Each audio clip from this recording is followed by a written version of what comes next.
Well, hey there, guys. It's your favorite backyard geographer again, out in the garage, going through my junk, and I thought of you. I know it's a dream for so many to work for the Disney company, to wear that official name badge and just be part of the magic, but have you ever wondered what it would have been like to work for Walt Disney at his studios in the 1940s? Well, I know of only one way, and that is to reference my official 1943 The Ropes at Disney's. So this is a fantastic book that would have been given to all new employees or cast members at Walt Disney Studios. The animation in this book was done by Tom Orb, who was a character stylist and animator for some incredible Disney animation classics, such as Pinocchio, Alice in Wonderland, and Sleeping Beauty.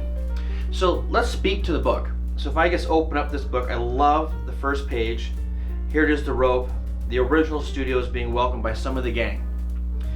And what's really interesting about this book in particular is that it gives you all the ins and outs, things to do, not to do, where to go, where not to go, when working for the Walt Disney Company at the studios back in the 40s. You know, as an example, it makes reference to your tardiness, how you need to identify yourself while on property, that when you're on the clock, you do not leave the studio lot. The only way to leave the studio lot is with a permission slip during your normal work hour, which I thought was kind of interesting. So there's no escaping for lunch. There's some other attributes talking about how you're more than welcome in your office to accept personal phone calls, but you will be charged off your pay stub for those phone calls.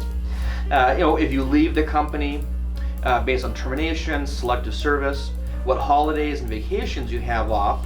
But one of the things that I thought was probably the most interesting is that it gives information about the Penthouse Club, which was located on the roof of the old feature animation building. It says down here, the Penthouse Club, for all particulars, memberships, and like that, check in with Walt Pfeiffer, men only, sorry gals.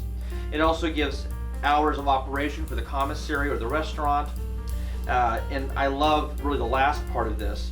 So it says, so long, be seeing you around a lot, and then when you open it up, it's the official original movie studio in Burbank, what their lot would have looked like, what the buildings were identified as, and your little pocket map. Flipping again to the back, it says, the end, published by the Personnel Department, copyright 1943, all rights reserved, blah, blah, blah. Your traditional new employee handout.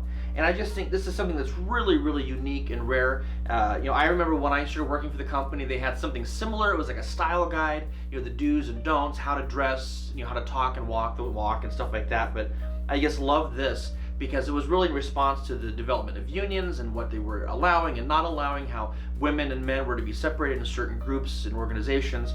But just, I don't know, I just think it's something completely different that you normally just don't get to experience. So perhaps you've seen this, perhaps you have worked for the company and you never got anything like this and you got something different. Well, be sure to like this video, subscribe, and we'll talk soon. 1940s?